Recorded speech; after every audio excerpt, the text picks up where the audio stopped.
Defending Israel with David Harris on JBS is made possible in part by a generous gift in memory of Eric and Mira J. Spector, the Paul and Lynn Late Family Foundation, To Life, To Love, Barbara and Bob Goodkind, the Patricia Worthen Ullman Foundation,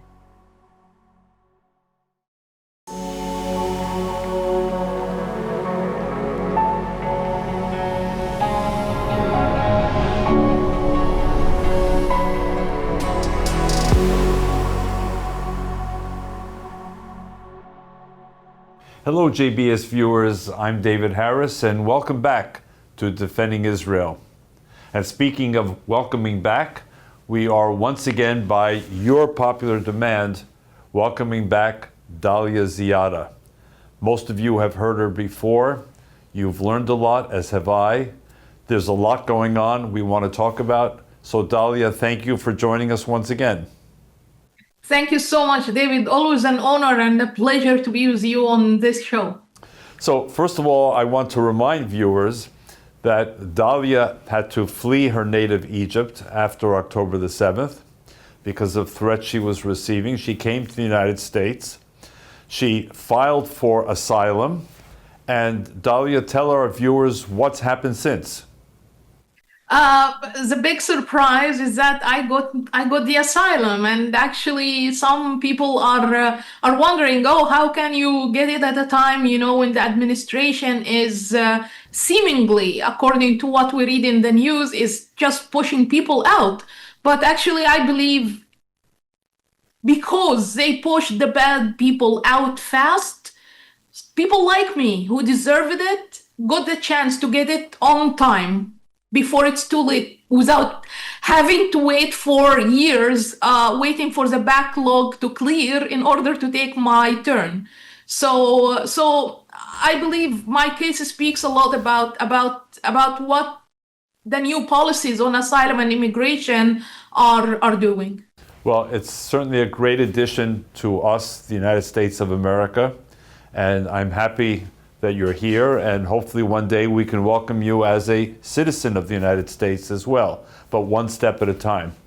Dalia, meanwhile, since we last spoke, Senator Ted Cruz has introduced in the United States Senate, and not for the first time, a bill that would effectively ban the Muslim Brotherhood. And in the House of Representatives, there has been a bipartisan sponsorship of a similar bill to ban the Muslim Brotherhood. What are your thoughts on whether or not this makes sense to try to ban the Muslim Brotherhood in the United States? Of course, as you know, David, I'm 100% on the side that supports designating the Muslim Brotherhood as an organization, the main organization of the Muslim Brotherhood, not factions of the organizations, as a terrorist organization. Why? Because it is the base it is the basis actually for this evil ideology from which all the terrorist organizations we know today have learned, have been educated on how to practice terrorism.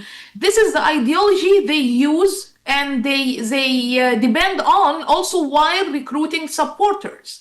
And in recent years, in particular, in the past 2 years, with the rise of the anti-Semitic movement in the Western world, especially in the United States and Canada, which are so severe, as we all know, we started to see these groups that are either openly calling themselves affiliates of the Muslim Brotherhood, or even those who are pretending to be like civil rights groups, for example, or political groups, but they are ideologically aligned with the Muslim Brotherhood, and some of their members and leaders are already members of the group. So these people, this huge network of the Muslim Brotherhood in the West, started to play a very important role in amplifying the so-called Free Palestine or the Palestinian cause movement that happened in the West. And if we go back and read the literature of the Muslim Brotherhood and try to understand their ideology, we will see it very clearly in the works of Hassan al-Banna, Sayyid Qutb, Yusuf al-Qaradawi, who are like the key ideologues of the Muslim Brotherhood over history, all of them emphasize the point of magnifying the Palestinian cause, or Palestine as they call it, as the central cause for Muslims abroad, for Muslim communities in the West, as a tool to recruit support or to glue, let's say, the Muslim minorities together around one cause, which is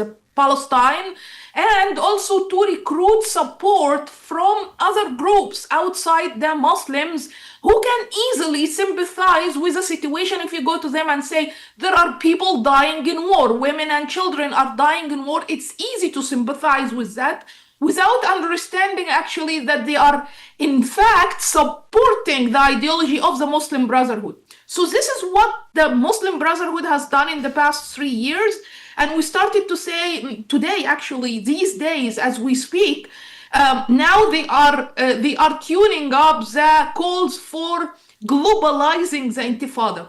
Now they moved from Free Palestine to globalizing the Intifada, bringing terrorism to the West, bringing terrorism to the Western land to fight against what they call imperialism, colonialism, and all of this stuff. And unfortunately, they are having a market here. People like it, and many people are joining them, especially among the youth.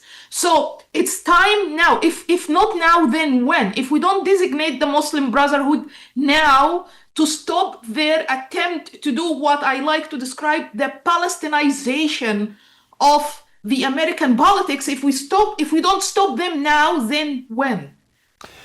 So, Dalia, one of the pushbacks from some in the United States is the Muslim Brotherhood is not a violent organization. It does not commit acts of terror. So any attempt to ban the Muslim Brotherhood is actually a violation of their freedom of speech, their First Amendment rights.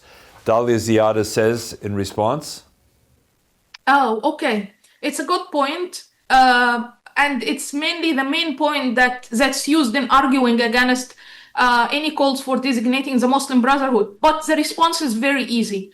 You don't need to go very back in history, very backwards in history. You don't need to read the literature of Hassan al-Banna, the founder of the Muslim Brotherhood, or Yusuf al-Qaradawi, the main fatwa maker, as I like to call him, the main ideologue of the Muslim Brotherhood, who encouraged Muslims actually to commit suicide bombing and other horrible things in support of their cause, the Muslim Brotherhood cause. But actually, you can just go to the two important documents that the Muslim Brotherhood in the West has written and released in the 1980s and 1990s, about 40 years ago. And these two documents are basically a plan for what the Muslim Brotherhood need to do in the West in general. The first document, that's called the Project. It's about what the Muslim Brotherhood need to do in the West in general. And another very interesting document that was discovered by the CIA in 2000 and FBI, and then analyzed by the CIA in 2004, and then actually included in a trial in 2008, the Holy Land Foundation trial, a very famous one. The document is called the Explanatory Memorandum of the Muslim Brotherhood Strategy in North America. If you read these two documents, they are not too long. You will find a complete list of their affiliated organizations, including, unfortunately, some of big civil society organizations still operating in the US right now, some educational organizations working at campuses and at high schools and poisoning the minds of young people, including Muslims and non-Muslims, with all these jihadist ideology. And actually, they are putting a plan that they are calling the civilizational jihad against the West. And the purpose of this plan is to sabotage the West from within. So the Muslim Brotherhood's goal is to sabotage the West from within. They knew very well when they were writing that they cannot just carry their swords and go kill non-Muslims around, the same way we're seeing in Syria right now. Because such an action it can happen in the Middle East. It can happen in other places other than Western countries where democracy and the rule of law is controlling everything or above all. So to do that, they needed to manipulate the system. They needed to play within the system through three things, actually. Number one is tadarruj. Tadarruj means gradualism. They did not enforce themselves on the American society immediately. They took their time and they started to inject their ideology piece by piece until it has become normalized. It has become acceptable today to see them going to the street practicing anti-Semitism, for example, against the American Jews in broad daylight and taking selfie videos of themselves, and they are proud of what they do, and the society accepts this as free speech. It's crazy. It's crazy when we get to this point, So they normalized their ideologies through tadarruj first, or gradualism first. And then the second thing is convergence, converging with other groups that align with them and will help them rise, will help them get stronger.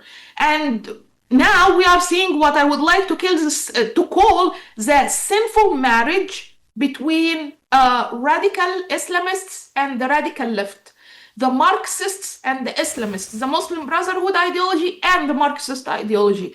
And I don't need to explain how they are wreaking havoc already all over the United States, starting from the borders up to protests, Free Palestine protests in Washington and elsewhere, and American campuses and so. And the third thing actually is targeting educational institutions. Why? Because there are the youth who are still like a white paper. They are still very fresh. They don't know much about the world. They are very much falling under peer pressure. They are influenced by other colleagues, and they want also to feel, as teenagers, they want to feel like they are playing a role bigger than themselves, giving them a cause. So they actually played really well on this, and right now they are everywhere all over American campuses, recruiting people who are Muslims and non-Muslims, Arabs and non-Arabs, to support a cause that is not even American. But since when Palestine is an American cause? Since when? It's crazy. So unfortunately, 40 years after writing these plans, we can say they are succeeding, but we still have a chance to stop them. The United States and decision makers in the West in general still have a chance to stop them if only they take this important step of designating the Muslim Brotherhood, the parent organization of all this evil we are seeing in the world today, under the flag of Islam and Arabism and Islamism. And so if we stop this organization, the world will be a better place. And all it takes is just officially designating the Muslim Brotherhood a terrorist organization. And yet, until now, Dalia, not in the United States, not in Canada, not in Britain, not in most Western countries, has that action been taken. And one of the other reasons, in addition to the free speech First Amendment objection, is the notion of Islamophobia.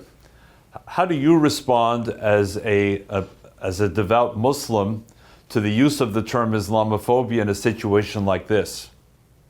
That's very true, David. Unfortunately, anyone who tries to speak up against these radical Islamists, they immediately bring up the card of Islamophobia against this person. And it's even more severe in places like Canada, where they use cancellation policy against people whom they easily and freely accuse of being Islamophobic for simple things like, for example, one of the interesting people, I just don't remember his name, he was a politician in Canada, and they canceled him and removed him from his position only because, like, years ago, he reviewed a book about the Middle East, where in this book there was criticism of early Islamic conquests or so.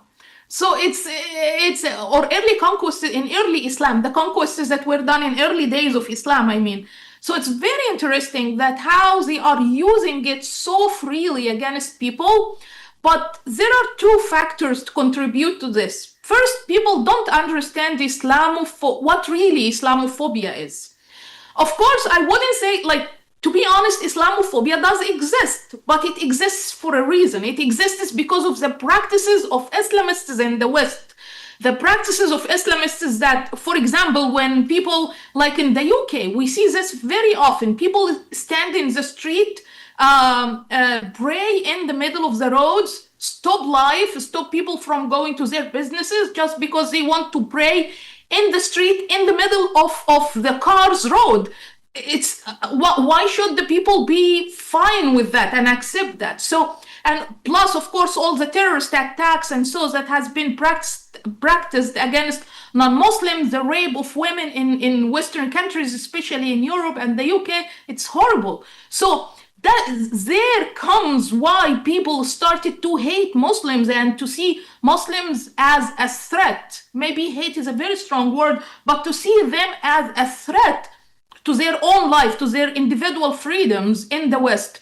So yes, so it exists, and some people, maybe Westerners, don't know how to differentiate between the good Muslims and the bad Muslims, and I completely understand where they are coming from. However, look today who is using the word Islamophobia, or the weapon, it's actually a weapon, the weapon of Islamophobia every time they are criticized. It's not normal Muslims. It's not people like me, individual Muslims who are practicing Islam individually, but actually organized groups like the Muslim Brotherhood or the groups working with them, like civil rights groups or so working with them. Why? Because it's a powerful tool that they know it will work within the Western system that appreciates individual freedoms, that appreciates equality and diversity for all. That's why they are succeeding in using it, unfortunately, or they are finding or going away with using it, unfortunately. So this is one thing. People don't understand what the real Islamophobia is and who are the people who are using it.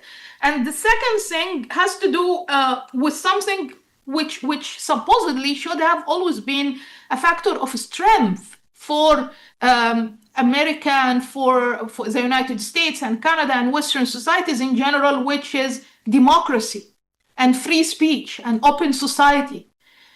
These are communities where anyone can actually say whatever they want, and they can also accuse anyone of anything. And usually such accusations usually favor the people who claim that they are the weak party here, like the radical Islamists, although actually they are not the weak party. Also, it's interesting to know that what made Islamists more successful in using Islamophobia as a weapon to cover on their crimes or atrocities that they are actually committing from under the table or inciting on from under the table is that we have reached a point now where they were able to create some kind of turn themselves kind of into an identity group.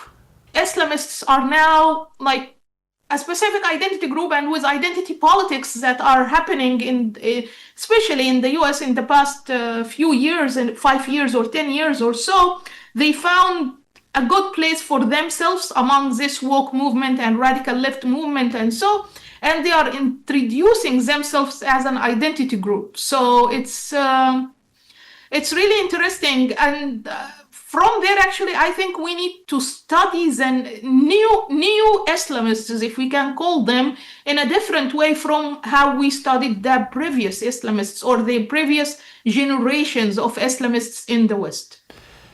And Dalia, a third objection to banning the Muslim Brotherhood is this is the pro-Israel lobby trying to suppress those who are critical of Israeli policy. What do you say to those who make that claim that this is really only about Israeli policy, nothing more, and it's just Jews trying to shut it down? Look, David, actually, I'll take you back in history like 1,500 years ago to the time of Prophet Muhammad and his companions when they wanted to spread Islam. We are speaking about a specific place like the Arabian Peninsula, very, very specific, but I want you to apply this analogy or metaphor on the world, on our world today.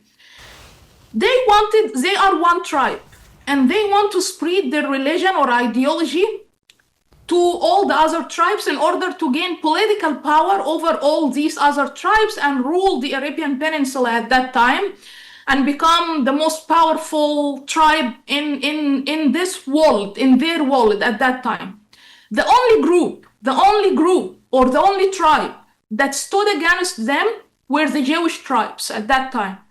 And thus, they waged against them a cultural war. And by the way, it was not easy even to dismantle them, like it was easy to dismantle other tribes and take, the youth and women away from these tribes and attach them to Islam and the main tribe of Islam. And so it was easier, except when it came to the Jewish tribes. Why? Because they are very culturally coherent. They are very close. They focus on the collective. Like, I think this is still present in the Jewish culture until today. Regardless of where the Jewish people live, they are still one thing, one tribe, one coherent cultural tribe. So they couldn't do that. So they waged an ethnic cleansing or like kind of a genocide at that time against them, until they eventually cleared the Arabian Peninsula from all the Jews, all the Jewish tribes, all the Jews. The most famous one of them is Khaybar. It's actually used a lot. People mention it a lot these days. But this is what happened. Apply this to what's happening now. The Islamists are on a mission to build their own caliphate system. But to do that, they need to destroy the biggest civilization of our world today, which is the Western civilization. So they go there and they attack the tribes in this Western civilization. Radical left, they infiltrate into the radical left. The liberals, classical liberals, they infiltrate into them as well and try to attach themselves to them. Even the right and the radical right, they even attach it at certain times in history, they attach it themselves to the right and the radical right and so. And then now the only group that's still, the only tribe that is still holding the West intact, if you think about it, are the Jewish people. Through their economic power, through their political power, through their coherence, cultural coherence. They are still, like the Jewish people today, are still practicing their religion, their homes. Even those who are not religious, they are still keeping the traditions, the Shabbat, the holidays, and so on. So it's a coherent society. If something happens in Israel, actually the Jewish people in the United States, in America, in whatever place in the world, in Australia even, they do something to help with this. So the attack now on the Jewish people is actually an attack on the West, if we understand it from this regard. It's an attack on the most cultural coherent group in the West. So once it is dismantled, once the Jewish tribe is dismantled, this whole Western civilization is going to collapse very easily because they have already infiltrated the other tribes. That is a composition of this Western civilization as we know. But Dalia, some of those voices will argue, but we revere the Jewish people as a monotheistic religion. We employ names like Suleiman or for Solomon and Dawood for David. We have respect, and we never had a Holocaust the way Christian Europe had a Holocaust. So how does one respond to that? And unfortunately, we don't have lots of time. So just give us a little insight. Sure. Yeah. Actually, it's easy to respond to that. Actually, go and see what's happening right now in Arab countries. See what happened, first of all, in the 1950s and 60s against the Jewish people by Arabs, who, including those who were not even Islamists, again, it's the Jewish people who were living in Arab countries so peacefully and so successfully, and did not hurt anyone in any way. On the contrary, they played a role in improving and enhancing the economy and social life in these countries. But eventually they kicked them for nothing other than being Jewish, and they discriminate against them.